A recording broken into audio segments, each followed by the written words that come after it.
অনেকেই মুস্তাফিজকে লোভী বলেন, অনেকেই অহংকারী বলেন, অনেকেই বলেন যে মুস্তাফিজ তার ইচ্ছা মতো কাজ করেন, কারো কথা শোনেন না। এই যে আইপিএল খেলতে গেছেন, সেখানেও কথা শুনতে হয়েছে যে মুস্তাফিজ বোর্ডে একটা প্রভাব দেখিয়ে অথবা খেলতে চাননি, সেটা না করে খেলেছেন আইপিএলে। দেখুন, আমার কাছে মনে হয় এই কথাগুলো একেবারে অযৌক্তিক, একেবারেই অযৌক্তিক অভিযোগ। মুস্তাফিজ এমনটা না।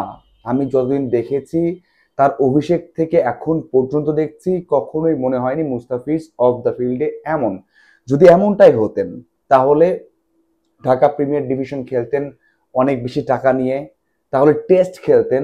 একটা টেস্ট খেললে তো 8 থেকে 9 লাখ টাকা বিভিন্নভাবে আসে, সেটা খেলতেন। অথবা বিভিন্ন লিগে, টি10 হোক বা বিভিন্ন জায়গায় হোক, সেই গেমগুলো খেলতেন। কিন্তু মুস্তাফিজ কিন্তু সেই কাজগুলো করেন না।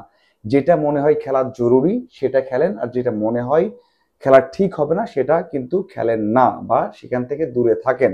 মুস্তাফিজ এই যে আইপিএল খেলতে গেছেন, এটা কি জোর করে গেছেন? দেখুন, আমরা সবাই জানি যে আমিরাতের বিপক্ষে বাংলাদেশ দল যে ম্যাচ হেরেছে, যে সিরিজ হেরেছে, এটা একেবারে অগ্রহণযোগ্য। এই ম্যাচ, এই সিরিজ খেলার জন্য মুস্তাফিজ, সাকিব, তামিমদের দরকার হয় না। যদি হয় তাহলে বাংলাদেশ ক্রিকেট তাকে বাদ দেওয়া উচিত। বাংলাদেশ ক্রিকেট বলে কিছু থাকা উচিতই না।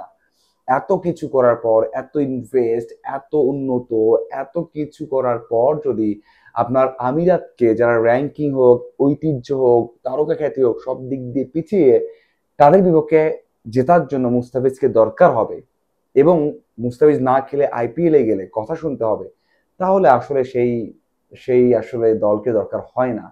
দেখুন, মুস্তাফিজ আইপিএলে খেলেছে, এটা যথেষ্ট ভালো কাজ করেছে এবং তার জন্য, বাংলাদেশ ক্রিকেটের জন্য ভালো হয়েছে বলে আমার মনে হয়। 3টে ম্যাচ খেলেছেন, 4 উইকেট নিয়েছেন, ইকোনমি 8-এর নিচে, মানে এই যুগে এসে যেখানে সবাই অনেক বেশি রান দিচ্ছেন, সেখানে অবশ্যই মুস্তাফিজের জন্য এটা দারুণ একটা মৌসুম গেল। মানে 3টে ম্যাচ খেলার সুযোগ পেয়েছে, তো এই 3টে ম্যাচ মিলেই বলবো দারুণ একটা টুর্নামেন্ট তার গেল। এবং নেক্সট আমার মনে হয় তাকে আবারও ডাকা হবে এবং আবারও খেলতে পারবেন। এবং সবচেয়ে বড় বিষয় হচ্ছে তার একটা রেকর্ড হয়েছে। সাকিব আল হাসান 70 ইনিংসে নিয়েছিলেন 62 উইকেট, সেখানে তাকে পিছনে ফেলে মুস্তাফিজ এখন 60 ইনিংসে তাকে পিছনে ফেলে 65টা উইকেট কিন্তু তার হয়ে গেছে।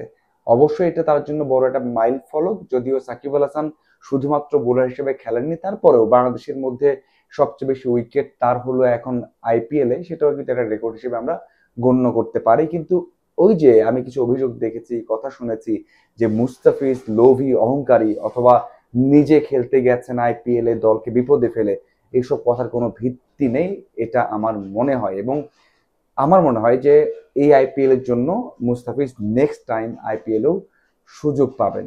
এবং আমার বিশ্বাস, আপনারা বুঝতেই পারছেন যে মুস্তাফিজ এই কাজটাই ভালো করেছেন, আইপিএলে খেলেছেন। এবং আমি কখনোই বিশ্বাস করি না যে মুস্তাফিজ ফিনিশ হয়ে গেছেন, কারণ মুস্তাফিজ হয়তোবা ন্যাশনাল টিমে বিভিন্ন জায়গায় বল করে, বিভিন্ন প্রেশার থাকে, বিভিন্ন উইকেটে করেন, হয়তোবা সেভাবে অ্যাডজাস্ট হয় না। বাংলাদেশ দল বলে তার ইম্প্যাক্ট পড়ে, যদিও ভালো করেন। যেখানে আরব আমিরাতের বিপক্ষেও কিন্তু একটা ম্যাচ খেলেছেন, 17 রান দিয়ে 2 উইকেট নিয়েছেন। সব ম্যাচ ভালো হয় না, কিন্তু আইপিএলে যখন প্রতিদ্বন্দ্বিতাপূর্ণ ম্যাচ হয় সেখানে মুস্তাফিজ ভালো করে। সব শেষ মৌসুমে কিন্তু ভালো করেছেন, সেটা আমরা দেখেছি। মুস্তাফিজ ভালো করুক, তার দল এগিয়ে যাক, বাংলাদেশ দল এগিয়ে যাক, সে প্রত্যাশাই করি। আপনার কি মনে হয়? কমেন্ট করে জানাবেন। ধন্যবাদ সবাইকে।